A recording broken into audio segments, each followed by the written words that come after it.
1997 मुंबई की दादर फूल मंडी। सुबह के करीब 10 बज रहे थे।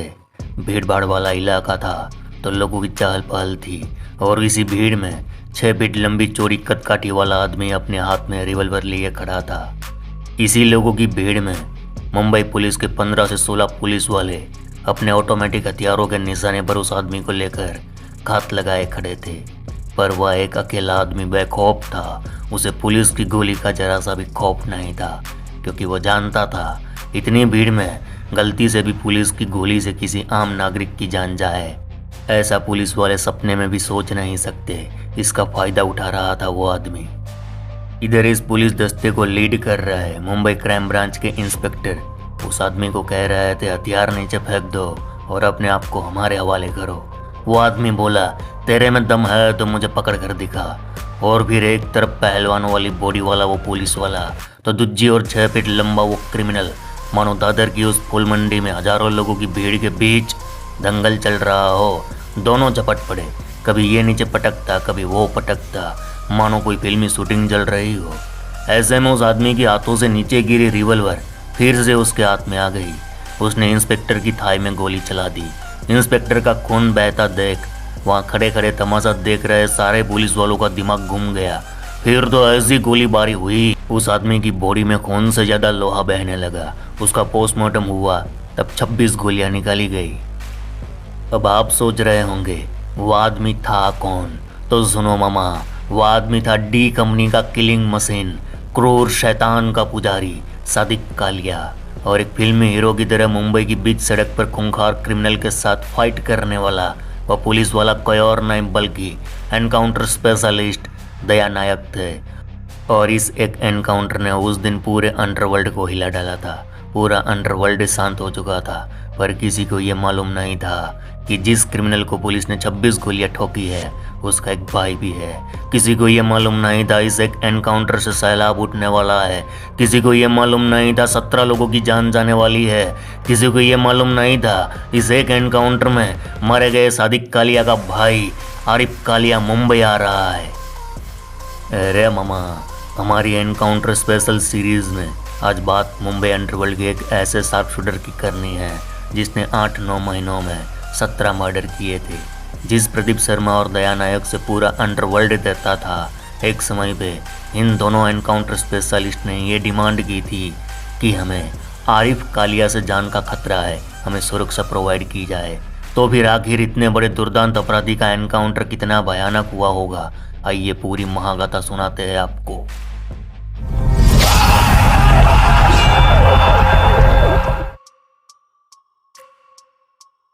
કેમ છો? મજામાં?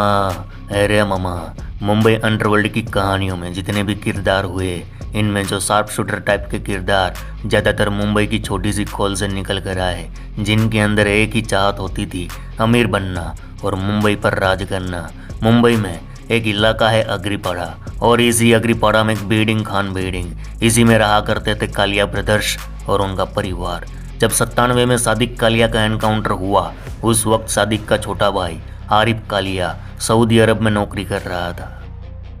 आरिफ कालिया पढ़ा लिखा था, वो सऊदी अरब पुलिस की सपोर्टिंग यूनिट में काम कर रहा था। बाकायदा उसे हथियार चलाने की ट्रेनिंग दी गई थी। अकेले 10 लोगों से फाइट करना और खुद का बचाव करना भी जानता था। जब उसे खबर मिली उसके भाई का एनकाउंटर कर दिया गया है और उसके भाई को दया नायक और प्रदीप शर्मा ने मारा है, तो उसने कसम खा ली वो अपने भाई की मौत का बदला जरूर लेगा। अब उसके सीने में बदले की ज्वालाएं सुलग उठी थी। सऊदी में रहकर उसने डी कंपनी के छोटा शकील का संपर्क किया और उसने गैंग ज्वाइन करने की इच्छा जाहिर की। इधर डी कंपनी को भी ऐसे ही नौजवानों की ज़रूरत होती थी।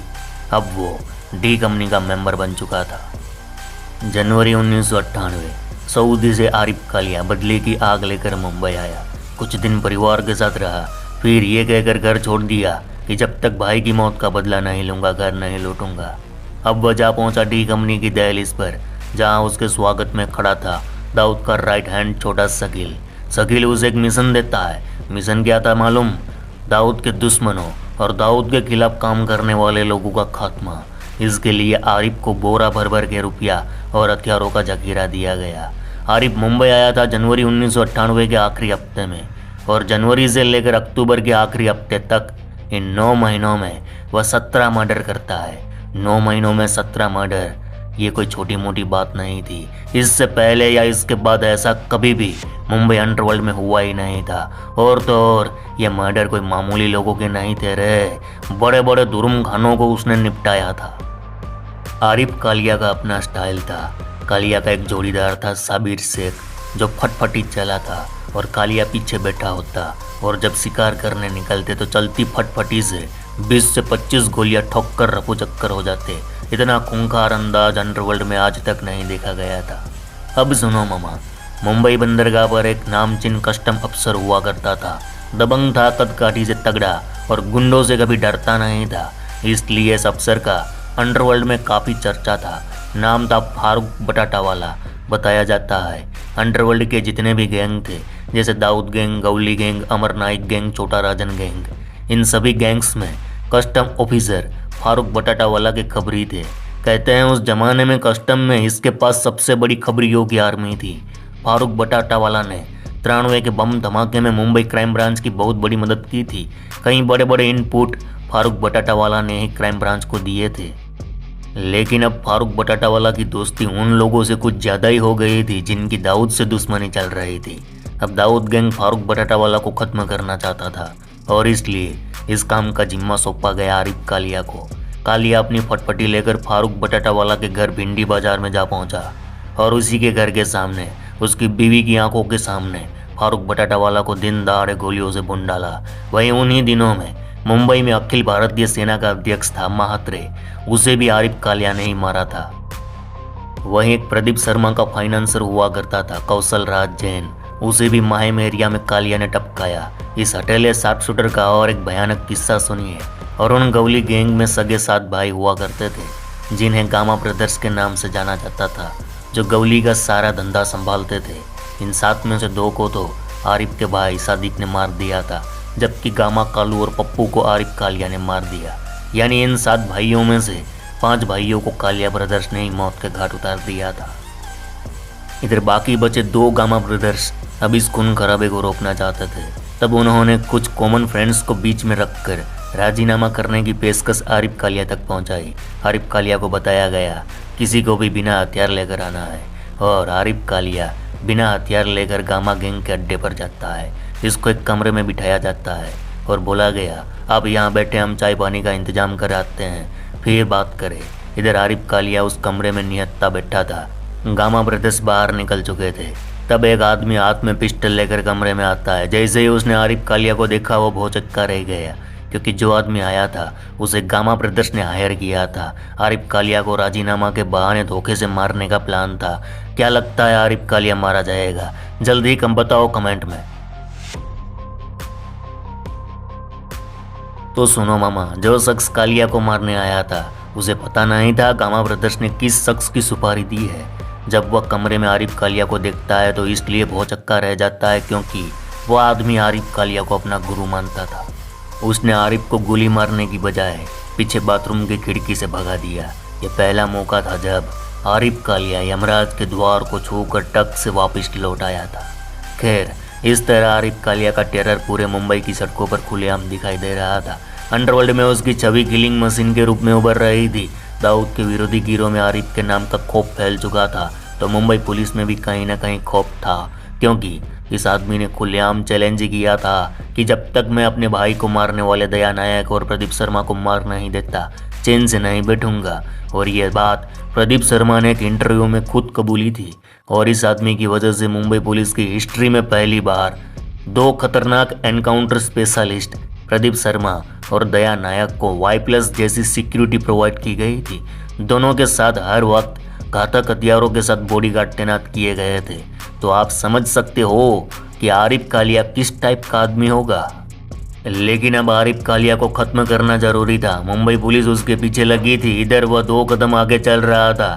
आरिफ कालिया जा पहुंचा ममूरा। यहाँ तबलीगी जमात के मदरसे में रुका, जो इस्लामिक स्टडी सेंटर था। तो यहाँ पर अपना भेष बदलकर एक मौलाना बनकर तबलीगी जमात के साथ रहने लगा।